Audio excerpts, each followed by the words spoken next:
ദൈവത്തിൻ്റെ തിരുവെഴുത്ത് പഠിക്കുമ്പോൾ മത്തായി എഴുതിയ സുവിശേഷം അതിൻ്റെ 16-ാമത്തെ അധ്യായം 19-ാമത്തെ വാക്യത്തിൽ ഇങ്ങനെയാണ് പറയുന്നത്: സ്വർഗരാജ്യത്തിൻ്റെ താക്കോൽ ഞാൻ നിനക്ക് തരുന്നു. സ്വർഗരാജ്യത്തിൻ്റെ താക്കോൽ ഞാൻ നിനക്ക് തരുന്നു. സ്വർഗരാജ്യത്തിൻ്റെ താക്കോൽ ഞാൻ നിനക്ക് തരുന്നു. ആരോടാ പറഞ്ഞേ? യേശു കർത്താവ് പത്രോസിനോടാ പറഞ്ഞേ, സ്വർഗരാജ്യത്തിൻ്റെ താക്കോൽ ഞാൻ നിനക്ക് തരുന്നു. സ്വർഗരാജ്യത്തിൻ്റെ താക്കോൽ ഞാൻ നിനക്ക് തരുന്നു. കർത്താവ് അവിടെ യൂസ് ചെയ്തേക്കുന്ന വാക്ക് സ്വർഗരാജ്യം. അത് നമ്മൾ ശ്രദ്ധിച്ചൊന്ന് മനസ്സിലാക്കി കഴിഞ്ഞാൽ അതിൻ്റെ മുകളിൽ പിന്നെ ഒന്നും പറയാനില്ല എന്ന് നമുക്ക് തന്നെ മനസ്സിലാക്കാം. കാരണം സ്വർഗരാജ്യം എന്ന് പറയുമ്പോൾ ഒരു മനുഷ്യൻ ചെന്നെത്താൻ, പ്രാപിക്കാൻ ആഗ്രഹിക്കുന്ന ഒരു ഫൈനൽ ഡെസ്റ്റിനേഷനാണ്. ഏതൊരു ദൈവ പൈതലും ചെന്നെത്താൻ ആഗ്രഹിക്കുന്ന ഒരു ഫൈനൽ ഡെസ്റ്റിനേഷനാണ് സ്വർഗരാജ്യം. അതിൻ്റെ താക്കോൽ ഞാൻ നിന്റെ കയ്യിൽ തരുന്നു. താക്കോല് കയ്യിൽ തരണമെന്നുണ്ടെങ്കിൽ തുറന്നെടുക്കത്തക്ക പലതും ഈ താക്കോലിട്ട് പൂട്ടി വെച്ചിരിക്കുകയാണെന്നും നിനക്കാവശ്യമുള്ളപ്പോൾ നീ അത് തുറന്ന് നിനക്കെടുക്കാനുള്ള പെർമിഷൻ ഉണ്ട് എന്നുമാണ് അർത്ഥം. അപ്പോൾ ഇത് മനസ്സിലാക്കാനുള്ളൊരു കാര്യം എന്നാന്ന് ചോദിച്ചാൽ, പല നിക്ഷേപങ്ങളും അകത്തിരിക്കുകയാണ്. പല നിക്ഷേപങ്ങളും അകത്തിരിക്കുകയാണ്. പല മറുപടികളും അകത്തിരിക്കുകയാണ്. പല ഡോക്യുമെന്റുകളും അകത്തിരിക്കുകയാണ്. പല മറുപടികളും അകത്തിരിക്കുകയാണ്. തുറന്നു നോക്കുന്ന ഒരു ഭക്തന്റെ കണ്ണിന്റെ മുമ്പിൽ ഇത് വെളിപ്പെടും. താക്കോൽ അധികാരത്തെ കാണിക്കുന്ന ഒന്നാണ്. തുറന്നെടുക്കാനുള്ള അധികാരം യേശു കർത്താവ് പത്രോസിന് കൊടുത്തു. കാരണം പത്രോസ് അത് സ്വീകരിക്കാൻ യോഗ്യനായത് എങ്ങനെയാണെന്ന് ചോദിച്ചപ്പോൾ ശരിയായ വിധത്തിൽ യേശു കർത്താവിനെ മനസ്സിലാക്കിയിരുന്നു. 16-ാമത്തെ അധ്യായത്തിന്, മത്തായിയുടെ സുവിശേഷം 16-ാമത്തെ അധ്യായം അതിൻ്റെ 16-ാമത്തെ വാക്യത്തിൽ യേശു കർത്താവിനെ കുറിച്ച് പത്രോസിൻ്റെ കാഴ്ചപ്പാട് എന്താണ് പത്രോസ് ക്രിസ്തുവിനെ കുറിച്ച് മനസ്സിലാക്കുന്നത്, അല്ലെങ്കിൽ മനുഷ്യപുത്രനെ കുറിച്ച് മനസ്സിലാക്കുന്നത് എന്ന് ചോദിച്ചപ്പോൾ മറ്റാരും പറഞ്ഞൊരു ഉത്തരമല്ല പത്രോസ് പറഞ്ഞത് നീ ജീവനുള്ള ദൈവത്തിൻ്റെ പുത്രനായ ക്രിസ്തു. യേശു ഉടനെ പറഞ്ഞു, ബെറിയോന ശീമോനെ, നീ ഭാഗ്യവാൻ. ഞാൻ നിങ്ങളോട് ലളിതമായി പറയട്ടെ, ഒരു മനുഷ്യൻ്റെ ഭാഗ്യം വരുന്നത് ലോട്ടറി എടുക്കുമ്പോഴല്ല. ഒരു മനുഷ്യനെ ഭാഗ്യം തേടി വരുന്നത് അപ്പനപ്പൂപ്പന്മാര് സമ്പാദിച്ചിടുമ്പോഴല്ല. ഒരു മനുഷ്യനെ ഭാഗ്യം തേടി വരുന്നത് പരീക്ഷ എഴുതി പാസ്സാകുമ്പോഴല്ല, ജോലി കിട്ടുമ്പോഴല്ല, ഗവൺമെന്റ് സർവീസിലേക്ക് അപ്പോയിന്റ്മെന്റ് കിട്ടുമ്പോഴല്ല, വിദേശത്തേക്ക് പോകാൻ അവസരം കിട്ടുമ്പോഴല്ല. യേശു കർത്താവിനെ നിന്റെ ജീവിതത്തിൽ നീ ആരാണെന്ന്, ഏത് സ്ഥാനം കൊടുത്ത് നീ മനസ്സിലാക്കുന്നു എന്നതിൻ്റെ അടിസ്ഥാനത്തിലാണ് നിന്റെ ഭാഗ്യം വരുന്നത്. യേശുവിനെ ആരും കള്ളൻ എന്ന് പറഞ്ഞില്ല, കുലപാതകി എന്ന് പറഞ്ഞില്ല, കള്ളപ്രവാചകൻ എന്ന് പറഞ്ഞില്ല. ചോദിച്ച എല്ലാവരും യേശുവിന് നല്ല പേരാ പറഞ്ഞത്. പ്രവാചകൻ എന്ന് പറഞ്ഞു, ആ പ്രവാചകൻ എന്ന് പറഞ്ഞു, ഈ പ്രവാചകൻ എന്ന് പറഞ്ഞു, യോഹന്നാൻ എന്ന് പറഞ്ഞു, ഏലിയാവ് എന്ന് പറഞ്ഞു. ആരും യേശുവിനെ കള്ളനെന്നും കൊള്ളക്കാരനെന്നും ഒന്നും പറഞ്ഞില്ല. ആരും യേശുവിനെ ഇകഴ്ത്തി സംസാരിച്ചുമില്ല. പക്ഷേ പറയേണ്ട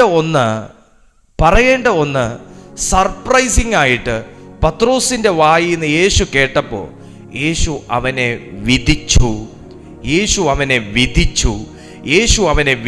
നീ ഭാഗ്യവാൻ. ഞാൻ ആത്മാവിൽ ദൈവാത്മ നിയോഗത്തോടുകൂടെ ഞാൻ ഈ സന്ദേശം കൈമാറുകയാണ്. പ്രിയപ്പെട്ട സഹോദര സഹോദരി, നിന്റെ ജീവിതത്തിലേക്ക് ഞാൻ ഈ സന്ദേശം കൈമാറുകയാണ്. നിങ്ങൾക്കിനി രക്ഷപ്പെടാൻ മറ്റു ദൈവങ്ങളെ അല്ല നോക്കേണ്ടത്. നിങ്ങൾക്കിനി രക്ഷപ്പെടാൻ മറ്റു കുറുക്കു വഴികളല്ല നോക്കേണ്ടത്. നിങ്ങൾക്ക് രക്ഷപ്പെടാൻ ഇനി പുതിയ ലോട്ടറി എന്തുണ്ടെന്നല്ല നോക്കേണ്ടത്. നിങ്ങൾക്ക് രക്ഷപ്പെടാൻ ഇനി മറ്റ് രാജ്യങ്ങളുടെ വാതിലുകൾ ഏതാണെന്നല്ല നോക്കേണ്ടത്. നിങ്ങൾക്ക് രക്ഷപ്പെടാൻ ഇനി അടുത്ത ജോബ് കാറ്റഗറി ഏതാണെന്നല്ല നോക്കേണ്ടത്. നിങ്ങളുടെ രക്ഷ നിങ്ങൾ കേട്ടുകൊണ്ടിരിക്കുന്നു. നിങ്ങളുടെ വിടുതലിനെ കുറിച്ച് നിങ്ങൾ കേട്ടുകൊണ്ടിരിക്കുന്നു. നിങ്ങളുടെ വിടുതലിൻ്റെ ഏറ്റവും ശരിയായ ഒരു ഡെസ്റ്റിനേഷനിൽ എത്തി നിന്നുകൊണ്ട് നിങ്ങൾ കേട്ടുകൊണ്ടിരിക്കുന്നു.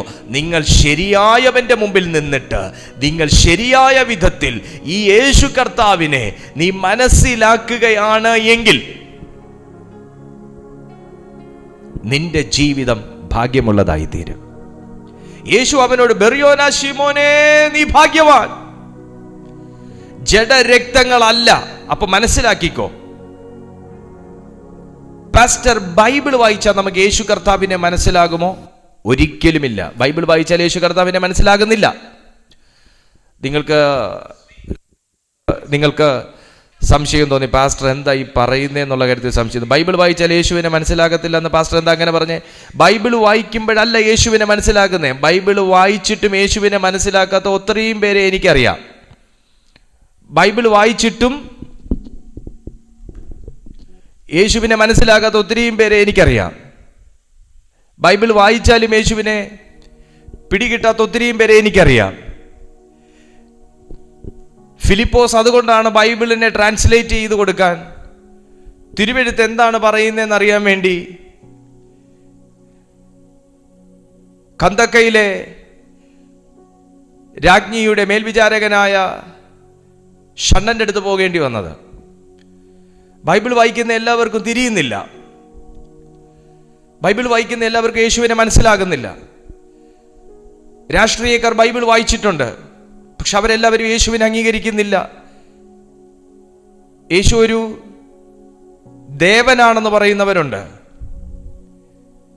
യേശു ഒരു നല്ല വ്യക്തിയാണെന്ന് പറയുന്നവരുണ്ട്, യേശു ഒരു നല്ല മാതൃകയാണെന്ന് പറയുന്നവരുണ്ട്. പക്ഷെ യേശു രക്ഷകനാണെന്ന് ആരും മനസ്സിലാക്കുന്നില്ല. എവിടെയാണ് നിന്റെ ഭാഗ്യം നിന്നെ തേടി വരുന്നത്? നീ യേശു കർത്താവിനെ മനസ്സിലാക്കേണ്ട പോലെ മനസ്സിലാക്കുമ്പോൾ. പത്രോസ് പറഞ്ഞു, നീ ജീവനുള്ള ദൈവത്തിൻ്റെ പുത്രനായ ക്രിസ്തു, നീ ജീവനുള്ള ദൈവത്തിൻ്റെ പുത്രനായ ക്രിസ്തു. നിങ്ങൾ നന്നായി വീട്ടിൽ ആരാധിക്കുന്ന വ്യക്തിയാണ്, നിങ്ങൾ ആത്മാവിൽ ദൈവത്തെ സ്തുതിക്കുന്ന വ്യക്തിയാണ്. എന്നാൽ നിങ്ങളുടെ വീട്ടിലുള്ള എല്ലാവരും നിങ്ങൾ അരിമനാഥനെ മനസ്സിലാക്കുന്നത് പോലെ, നിങ്ങൾ ആ സ്നേഹത്തെ തിരിച്ചറിയുന്നത് പോലെ, നിങ്ങൾ ആ കർത്താവിനെ കൈക്കൊണ്ടതുപോലെ, നിങ്ങൾ ആ ദൈവത്തെ ആരാധിക്കുന്ന പോലെ ആരാധിക്കുന്നുണ്ടോ? നിങ്ങളുടെ മക്കളെങ്കിലും അങ്ങനെ ആരാധിക്കുന്നുണ്ടോ? അപ്പോ ഇത് ശരിക്കും ഒരു വായനയിൽ കൂടെ നടക്കുന്ന കാര്യമല്ല. ഇത് ശരിക്കും പരിചയസമ്പന്നത കൊണ്ട് നടക്കുന്ന കാര്യമല്ല. യേശു അതിൻ്റെ പിന്നിലെ കാരണം അവിടെ വ്യക്തമാക്കുകയാണ്. ബെറിയോനാ ശിമോനെ, നിനക്കിത് ജഡരക്തങ്ങളല്ല മോനെ വെളിപ്പെടുത്തിയത്, സ്വർഗസ്ഥനായ എൻ്റെ പിതാവത്രേ നിനക്കിത് വെളിപ്പെടുത്തിയത്. നിങ്ങൾ അന്വേഷിക്കുന്ന പല ചോദ്യത്തിൻ്റെയും ഉത്തരം പല മനുഷ്യർക്കും നിങ്ങൾക്ക് കാണിച്ചു തരാൻ കഴിയാത്തത്, നിങ്ങൾ അന്വേഷിക്കുന്ന പല കാര്യത്തിൻ്റെയും യാഥാർത്ഥ്യം നിങ്ങൾ എത്ര അന്വേഷിച്ചിട്ടും നിങ്ങൾക്ക് കണ്ടെത്താൻ കഴിയാത്തത്, നിങ്ങൾ പലരോടും ചോദിച്ച ചോദ്യത്തിന് നിങ്ങൾക്ക് കൺവിൻസിംഗ് ആകുന്ന ഉത്തരം നിങ്ങൾക്ക് ആരിൽ നിന്നും കേട്ടിട്ടും ഇതുവരെയും തൃപ്തി വരാത്തത്,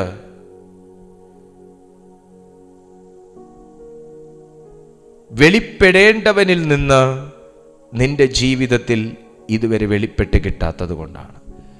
നിങ്ങളിൽ ആരും തന്നെ പ്രാർത്ഥിക്കാത്തവരെന്നോ ദൈവത്തിൽ വിശ്വാസമില്ലാത്തവരെന്നോ ദൈവത്തെ അന്വേഷിക്കാത്തവരെന്നോ തിരുവെഴുത്തിനെ വിശ്വസിക്കാത്തവരെന്നോ കേൾക്കാത്തവരെന്നോ കൂട്ടായ്മയെ അവഗണിക്കുന്നവരെന്നോ ഒന്നുമല്ല ഞാൻ പറഞ്ഞതിൻ്റെ അർത്ഥം. എന്തേ പത്രോസിന് പിതാവ് തുറന്നു കൊടുത്തതുപോലെ മറ്റുത്തരം പറഞ്ഞവർക്ക് പിതാവ് തുറന്നു കൊടുത്തില്ല. അപ്പൊ പത്രോസ് ദൈവത്തിന് സ്പെഷ്യലാണ്. ദൈവത്തിന് മുഖപക്ഷമുണ്ടെന്നല്ല ഞാൻ പറയുന്നതിൻ്റെ അർത്ഥം. പക്ഷെ പത്രോസ് ഒരു പ്രത്യേക പണിക്കുള്ളവനാണ്. ഞാൻ ആത്മാവില ഇന്ന് ഈ ദൂത് കൈമാറിക്കൊണ്ടിരിക്കുന്നത്. ഞാൻ ഇവിടെ ഇരുന്നപ്പോൾ കർത്താവ് എനിക്ക് തന്ന ഒരു വാക്യമാണ് ഞാൻ എടുത്ത് സംസാരിച്ചുകൊണ്ടിരിക്കുന്നത്. അതുകൊണ്ട് തന്നെ ഇതിനകത്ത് വേറെ പഠനങ്ങളോ അന്വേഷണങ്ങളോ വായനകളോ ഒന്നും ഇതിൻ്റെ പിന്നിലില്ല. ഇത് ലൈവായിട്ട് ദൈവം എനിക്ക് തരുന്നു, ഞാൻ ലൈവായിട്ട് നിങ്ങൾക്കും കൈമാറുന്നു. പ്രിയപ്പെട്ട സുഹൃത്തേ, ദൈവത്തിന് നീ സ്പെഷ്യൽ ആയതുകൊണ്ടാണ് വീട്ടിൽ മനസ്സിലാകാത്ത പലരെക്കാളും നിനക്ക് യേശുവിനെ കൂടുതൽ മനസ്സിലാകുന്നത്. നിന്റെ കുടുംബത്തിലും നിന്റെ പരിചയക്കാരിലും ഉള്ളവർക്കൊക്കെ മനസ്സിലാകുന്നതിനേക്കാൾ കൂടുതൽ നിനക്ക് ഈ ദൈവത്തോടൊരു ഭ്രാന്തമായ ഒരു സ്നേഹം, ഈ സാന്നിധ്യത്തോടൊരു വല്ലാത്ത പ്രണയം, ഈ ദൈവത്തോട് സംസാരിക്കുന്നതിൽ മടുപ്പില്ലാത്ത ഒരു മനോഭാവം, ഇതെല്ലാം ദൈവത്തിൽ നിന്ന് നിനക്ക് ലഭിച്ച ഒരു തുറന്നു കിട്ടലാണ്. ഇതെല്ലാം ദൈവത്തിൽ നിന്ന് നിനക്ക് ലഭിച്ചൊരു ഭാഗ്യമാണ്. ഇതെല്ലാം ദൈവത്തിൽ നിന്ന് നിങ്ങൾക്ക് അനുവദിച്ചു കിട്ടിയ ഒരു മഹാഭാഗ്യമാണ്. ജഡരക്തങ്ങൾക്ക് വെളിപ്പെടുത്താൻ കഴിയാത്തത് ദൈവത്തിന് വെളിപ്പെടുത്താൻ കഴിയും. മാംസരക്തങ്ങൾക്ക് വെളിപ്പെടുത്താൻ കഴിയാത്തത് ദൈവത്തിന് വെളിപ്പെടുത്താൻ കഴിയും. വിശ്വസിച്ചോ? നിങ്ങളോടുള്ള പ്രവചന ശബ്ദമായത്. ജഡരക്തങ്ങൾക്ക് നിന്നെ കൊണ്ട് എത്തിക്കാൻ കഴിയാത്തടുത്ത് പിതാവിന് നിന്നെ കൊണ്ട് എത്തിക്കുവാൻ കഴിയും. ജഡരക്തങ്ങൾക്ക് നിന്നിലേക്ക് പകരുവാൻ മനസ്സില്ലാത്തത് പിതാവായ ദൈവത്തിന് നിന്നിലേക്ക് പകരുവാൻ മനസ്സാകും. ജഡരക്തങ്ങൾക്ക് നിന്നെ ടീച്ച് ചെയ്യാൻ കഴിയാത്തത് പിതാവാം ദൈവത്തിന് നിന്നെ പുത്രന്റെ നാമത്തിൽ ടീച്ച് ചെയ്യുവാൻ കഴിയും. ജഡരക്തങ്ങൾക്ക് നിന്നെ ആക്കുവാൻ കഴിയാത്തത് പിതാവായ ദൈവത്തിന് നിന്നെ ആക്കുവാൻ കഴിയും. എന്തായിരുന്നു പത്രോസ് ദൈവത്തിന് സ്പെഷ്യൽ ആകാൻ കാരണം? ഈ സത്യം പത്രോസ് തിരിച്ചറിഞ്ഞു. നമ്പർ 2, ഇവനൊരു പണിക്കുള്ളവനാ. അതുകൊണ്ടാണ് പറഞ്ഞത്, നീ പത്രോസ് ആകുന്നു, ഈ പാറമേൽ ഞാൻ എൻ്റെ സഭയെ പണിയും, പാതാള ഗോപുരങ്ങൾ അതിനെ ജയിക്കയില്ല. ഞാൻ ആത്മാവിലൊരു ദൂത് പറയട്ടെ, നിന്നെ പണിയാൻ കൊട്ടേഷൻ എടുത്തത് എൻ്റെ കർത്താവാണെങ്കിൽ, നിന്റെ ഫൗണ്ടേഷന് വേണ്ടി കൊട്ടേഷൻ എടുത്തത് എൻ്റെ കർത്താവാണെങ്കിൽ,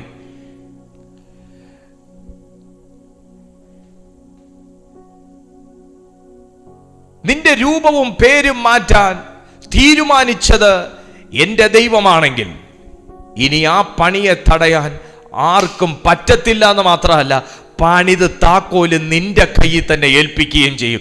ഇത് വിശ്വസിക്കുന്ന ആരോടോ ഉള്ള പ്രവചന ശബ്ദമാണ്. പണിയുക മാത്രമല്ല, പണിത് പൂർത്തിയാക്കി താക്കോല് നിന്റെ കയ്യിൽ ഏൽപ്പിക്കുകയും ചെയ്യും. അതുകൊണ്ടാണ് പറഞ്ഞത്, സ്വർഗരാജ്യത്തിന്റെ താക്കോൽ ഞാൻ നിനക്ക് തരുന്നു.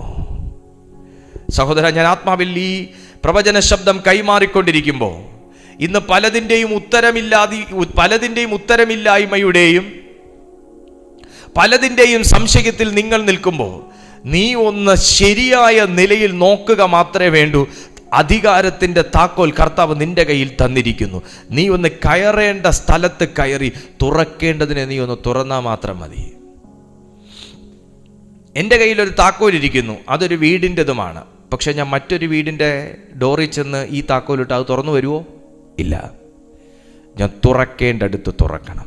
ഇതാൽക്കോ പരിശുദ്ധാത്മാവ് ഈ ഗിഫ്റ്റ് തന്നുകൊണ്ടിരിക്കുകയാണ്. നീ തൊടേണ്ട തലങ്ങളെ നീ തൊടാൻ പോവുകയാണ്. നീ അഡ്രസ് ചെയ്യേണ്ട കാര്യങ്ങളെ നീ അഡ്രസ് ചെയ്ത് പ്രാർത്ഥിക്കാൻ പോവുകയാണ്. നീ കയറി ചെല്ലേണ്ട മണ്ഡലത്തിന്മേൽ നീ കയറി ചെന്ന് ചില കാര്യങ്ങൾ ഡിമാൻഡ് ചെയ്യാൻ പോവുകയാണ്. ഹല്ലേലൂയ. ഈ പത്രോസിനോട് ദൈവാത്മാവ് പറയുകയാണ്, നീ ഭൂമിയിൽ അഴിക്കുന്നതൊക്കെയും സ്വർഗത്തിൽ അഴിഞ്ഞിരിക്കും എന്ന ഉത്തരം പറഞ്ഞു. പിന്നെ നീ ഭൂമിയിൽ കെട്ടുന്നതൊക്കെയും സ്വർഗത്തിൽ കെട്ടപ്പെട്ടിരിക്കും, നീ ഭൂമിയിൽ അഴിക്കുന്നതൊക്കെയും സ്വർഗത്തിൽ അഴിഞ്ഞിരിക്കും എന്ന് ഉത്തരം പറഞ്ഞു. Hallelujah, hallelujah. ഇതൊരു ഭയങ്കര അധികാരമാണ്. നീ ഭൂമിയിൽ അഴിക്കുന്നതൊക്കെയും, നീ ഭൂമിയിൽ കെട്ടുന്നതൊക്കെയും സ്വർഗത്തിൽ കെട്ടപ്പെട്ടിരിക്കും, നീ ഭൂമിയിൽ അഴിക്കുന്നതൊക്കെയും സ്വർഗത്തിൽ അഴിഞ്ഞിരിക്കും.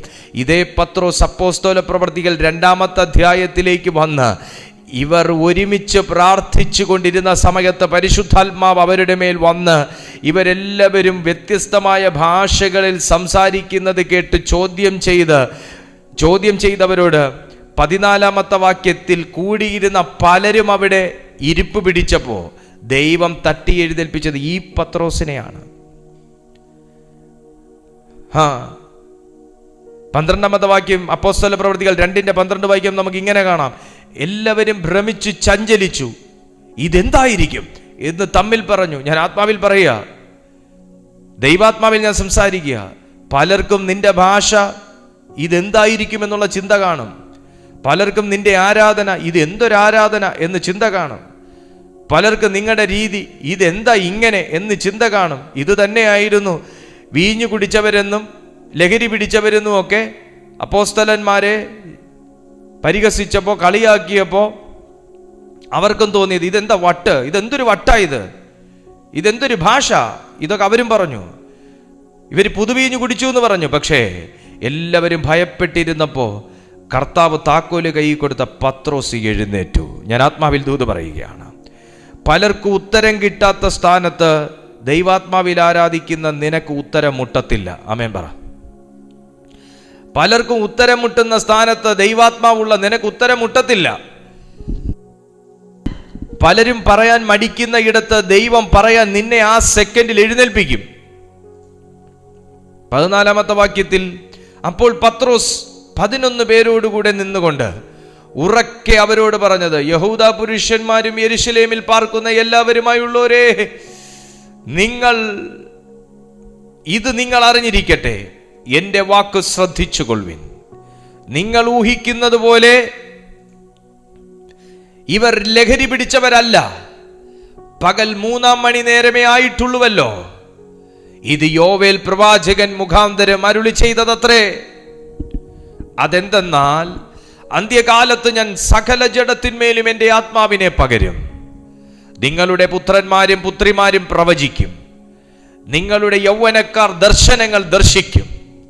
നിങ്ങളുടെ വൃദ്ധന്മാർ സ്വപ്നങ്ങൾ കാണും. എൻ്റെ ദാസന്മാരുടെ മേലും ദാസിമാരുടെ മേലും കൂടെ ഞാൻ ആ നാളുകളിൽ എൻ്റെ ആത്മാവിനെ പകരും. അവരും പ്രവചിക്കും.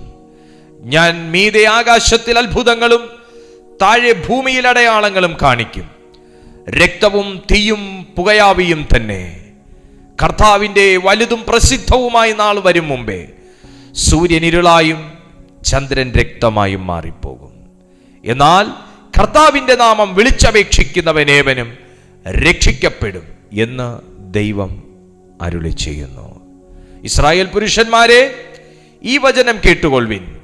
ഞങ്ങൾ തന്നെ അറിയും പോലെ ദൈവം അവനെ കൊണ്ട് നിങ്ങളുടെ നടുവിൽ ചെയ്യിച്ച ശക്തികളും അത്ഭുതങ്ങളും അടയാളങ്ങളും കൊണ്ട് ദൈവം നിങ്ങൾക്ക് കാണിച്ചു തന്ന പുരുഷനായി നസറയനായ യേശുവിനെ ദൈവം തൻ്റെ സ്ഥിരനിർണയത്താലും മുന്നറിവിനാലും ഏൽപ്പിച്ചിട്ട് നിങ്ങൾ അവനെ അധർമ്മികളുടെ കയ്യാൽ തറപ്പിച്ചു കൊന്നു. ദൈവമോ മരണപാശങ്ങളെ അഴിച്ചിട്ട് അവനെ ഉയർത്തെഴുന്നേൽപ്പിച്ചു. മരണം അവനെ പിടിച്ചു വെക്കുന്നത്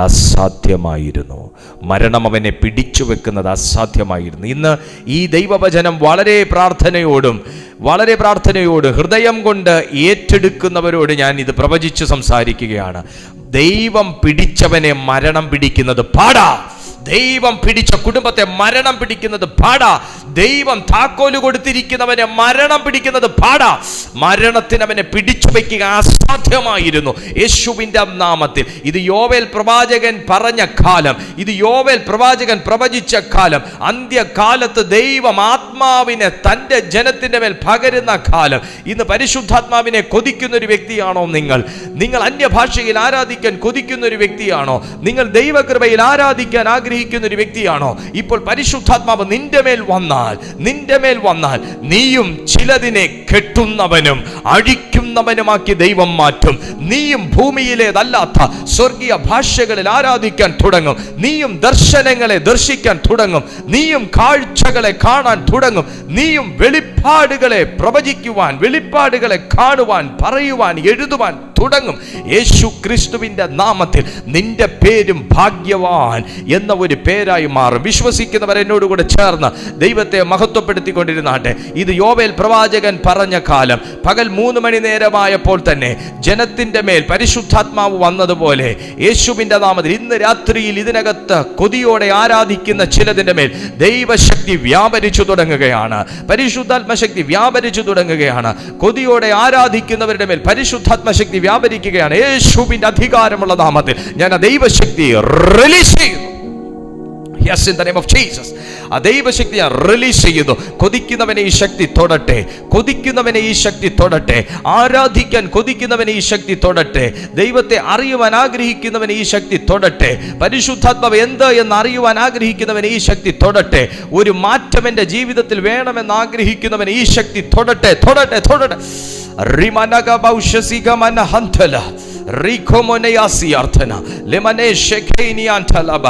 യേശുവിന്റെ നാമത്തിൽ ദൈവത്തെ ആരാധിക്കുന്നവന്റെ മേൽ ഈ ആത്മാവ് വരും, ദൈവത്തിൽ വിശ്വസിക്കുന്നവന്റെ മേൽ ഈ ആത്മാവ് വരും, ദൈവത്തെ കൈക്കൊള്ളുന്നവന്റെ ജീവിതത്തിൽ, രക്ഷിക്കപ്പെട്ടവന്റെ ജീവിതത്തിൽ ഈ ആത്മാവ് വരും. കുടുംബത്തിൽ നിങ്ങളുടെ കയ്യിലായിരിക്കാം സ്വർഗം ഈ താക്കോൽ ഏൽപ്പിച്ചിരിക്കുന്നത്, ഈ അന്യഭാഷയുടെ താക്കോൽ, ഈ പ്രവചനത്തിന്റെ താക്കോൽ, ദർശനത്തിന്റെ താക്കോൽ, വെളിപ്പാടിന്റെ താക്കോൽ. ആ ഭവനത്തിൽ നീ സ്പെഷ്യലാണ്, ആ വീട്ടിൽ നീ സ്പെഷ്യലാണ്, ആ ദേശത്ത് നീ സ്പെഷ്യലാണ്, ആ സഭയിൽ നീ സ്പെഷ്യലാണ്. കുഞ്ഞെ, അങ്ങനെ താക്കോല് തന്നവൻ മറ്റിടത്ത് പോയി തുറക്കേണ്ടവനല്ല, സ്വന്തം ഭവനം തുറക്കേണ്ടവനാണ്.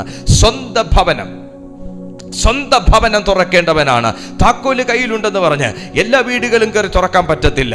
ദൈവം നിനക്ക് തന്ന ഭവനത്തെ തുറക്കുക, ദൈവം നിനക്ക് തന്ന കൃപകളെ തുറക്കുക, ദൈവം നിനക്ക് തന്ന അവകാശങ്ങളെ തുറക്കുക, ദൈവം നിനക്ക് തന്ന ഉത്തരവാദിത്തങ്ങളെ തുറക്കുക, ദൈവം നിനക്ക് തന്ന ബന്ധങ്ങളെ തുറക്കുക, ദൈവം നിനക്ക് തന്ന വാഗ്ദത്തത്തെ തുറക്കുക.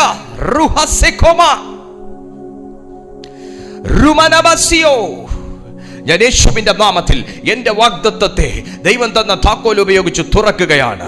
എത്ര പേർക്ക് പറയാൻ പറ്റും? ഞാൻ എന്റെ വരങ്ങളെ ദൈവം തന്ന താക്കോൽ ഉപയോഗിച്ച് തുറക്കുകയാണ്.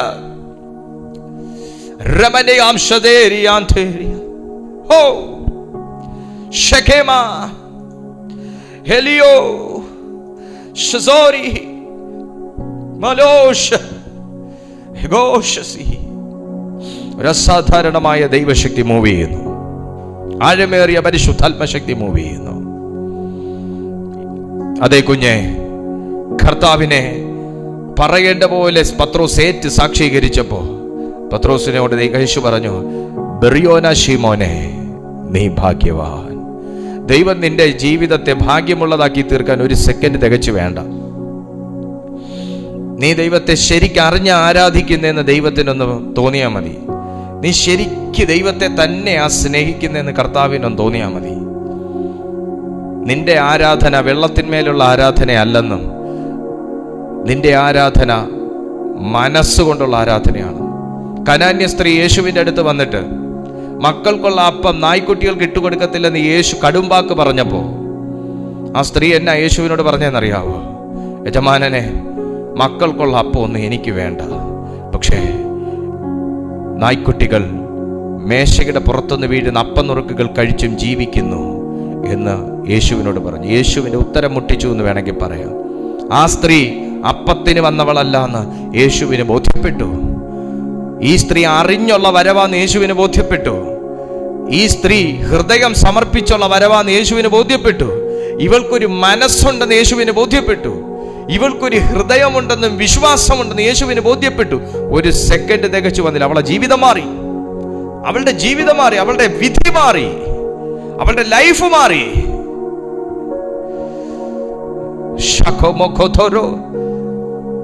എനിക്ക് കടഭാരം മാറണമായിരിക്കും, രോഗം മാറണമായിരിക്കും, വിസ ശരിയാകണമായിരിക്കും, ജോലി കിട്ടണമായിരിക്കും, കല്യാണം നടക്കണമായിരിക്കും, കുഞ്ഞുങ്ങൾ ഉണ്ടാകണമായിരിക്കും, അസുഖം മാറണമായിരിക്കും, വീട് പുതുക്കണമായിരിക്കും, പൈശാചിക ശക്തികൾ വിട്ടുപോകണമായിരിക്കും. ഇതെല്ലാം എൻ്റെ ആവശ്യമാണ്. ഒരു മനുഷ്യനായിരിക്കും ഇതെല്ലാം എൻ്റെ ഭൂമിയിൽ ആവശ്യമാണ്.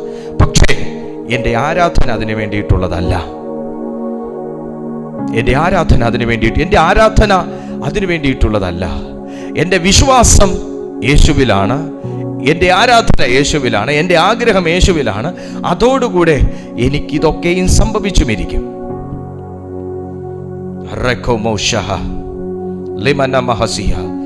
ഇതാരോടോ ഭയങ്കര ഡീപ്പായിട്ട് പരിശുദ്ധാത്മാവ് ഇടപെട്ടുകൊണ്ടിരിക്കുകയാണ്.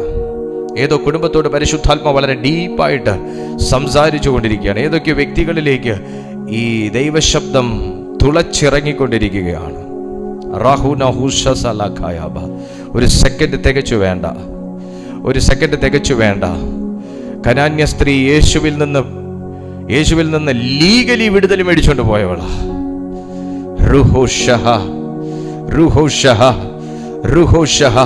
പരിശുദ്ധാത്മാവേ, ഇന്ന് ഞങ്ങൾ ഒരുമിച്ച് പ്രാർത്ഥിക്കുകയാണ്. ഈ സന്ദേശം കേട്ടുകൊണ്ടിരിക്കുന്ന ദൈവമേ, ഓരോ ജനത്തെയും ഞാൻ അവിടുത്തെ വിശുദ്ധ കരങ്ങളിൽ ഏൽപ്പിക്കുകയാണ്. ഇവരുടെ ജീവിതത്തിൽ ഇവർ തിരിച്ചറിയട്ടെ അപ്പാ ഇതിന്റെ മഹത്വം. ഇവരുടെ ജീവിതത്തിൽ ഇവർ തിരിച്ചറിയേണ്ട ഒരു വ്യത്യസ്തമായ ഒരു ആരാധനയുടെ പ്രതലം, ഒരു തലം ഇന്ന് ദൈവാത്മാവേ ഞങ്ങൾക്ക് തുറന്നു തരണമേ എന്ന് പ്രാർത്ഥിക്കുന്നു. പത്രോസ് ആ വെളിപ്പാട് പ്രാപിച്ചതുപോലെ, ആ കനാന്യ സ്ത്രീ ആ വെളിപ്പാട് പ്രാപിച്ചതുപോലെ ഞങ്ങളും അറിഞ്ഞ ദൈവത്തെ ആരാധിക്കട്ടെ. ഞങ്ങളുടെ കയ്യിൽ താക്കോല് വെച്ചിട്ടും ഞങ്ങൾ തുറക്കുവാൻ പലരോടും പറയുന്നു.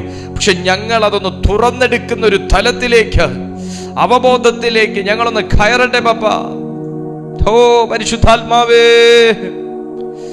ഹോ രാമനശ്ശിരി. എല്ലാ ദൈവ മക്കളും പറഞ്ഞേ, അതൊന്ന് തുറന്നെടുക്കുന്ന തലത്തിലേക്ക് ഞങ്ങളൊന്ന് കയറട്ടെ. അതൊന്ന് തുറന്നെടുക്കുന്ന തലത്തിലേക്ക്. അങ്ങനെയാണെങ്കിൽ നീ കെട്ടുന്നത് സ്വർഗത്തിൽ കെട്ടപ്പെട്ടിരിക്കും, നീ അഴിക്കുന്നത് സ്വർഗത്തിൽ അഴിയപ്പെട്ടിരിക്കും. ആ തലത്തിലേക്ക് പരിശുദ്ധാത്മാവേ ഈ സഭയെ വളർത്തുന്നതിനായി സ്തോത്രം. ഇവരെ ഞാൻ യേശുവിന്റെ നാമത്തിൽ ബ്ലസ് ചെയ്ത് പ്രാർത്ഥിക്കുന്നു. ഇവരെ ഞാൻ യേശു കർത്താവിന്റെ നാമത്തിൽ ബ്ലസ് ചെയ്യുന്നു. ഞങ്ങളുടെ ലൈഫിൽ അടയപ്പെട്ടതെല്ലാം ഇന്ന് കേട്ട ഈ വചനത്താൽ തുറന്നു വരട്ടെ. ഈ ദൈവശക്തിയാൽ തുറന്നു വരട്ടെ. ഈ ദൈവകൃപയാൽ തുറന്നു വരട്ടെ. ഞങ്ങളത് പ്രാർത്ഥിക്കുന്നു. ഈ ദൈവകൃപയാൽ തുറന്നു വരട്ടെ. ഞങ്ങളത് പ്രാർത്ഥിക്കുന്നു. അത് യേശുവിൻ നിസ്തുല്യ നാമത്തിൽ തന്നെ. ആമേൻ, ആമേൻ, ആമേൻ. ദൈവം നിങ്ങളുടെ ജീവിതത്തെ ഇന്ന് തുറന്നെടുത്തിട്ടുണ്ട്. നിങ്ങളുടെ അഭിപ്രായം, നിങ്ങളുടെ സാക്ഷ്യങ്ങൾ, നിങ്ങളുടെ പ്രാർത്ഥനാ വിഷയങ്ങളൊക്കെ നിങ്ങൾക്ക് ഈ കാണുന്ന നമ്പറിൽ വിളിക്കുകയോ വാട്സാപ്പ് ചെയ്യുകയോ ചെയ്യാം. തീർച്ചയായിട്ടും ഞങ്ങൾ നിങ്ങൾക്കായി പ്രാർത്ഥിക്കും. ഞങ്ങളുടെ കൂട്ടായ്മയിൽ നിങ്ങൾ ആദ്യമായിട്ടാണോ ജോയിൻ ചെയ്യുന്നത്? കണ്ടിന്യൂസ്ലി ജോയിൻ ചെയ്തിട്ട് എല്ലാ ദിവസവും രാവിലെ 6:30 മണിക്കും വൈകുന്നേരം 6:30 മണിക്കും ഈ ചാനലിൽ ഞങ്ങൾക്ക് ദൈവത്തിൻ്റെ കൃപയാൽ മീറ്റിംഗ് നടക്കുന്നു. നിങ്ങൾ ജോയിൻ ചെയ്താൽ അതൊരു വലിയ ബ്ലെസ്സിങ് ആയിരിക്കും. മറക്കാനാകാത്തൊരാത്മീയ അനുഭവം പരിശുദ്ധാത്മാവ് നിങ്ങളുടെ ജീവിതത്തിൽ നൽകിയിരിക്കും. കർത്താവ് നിങ്ങളെ സഹായിക്കട്ടെ. അടുത്ത ദിവസം കാണാം. അതുവരെ കർത്താവിൻ്റെ കൃപയിൽ ദൈവം നിങ്ങളെ സൂക്ഷിക്കട്ടെ. God bless you.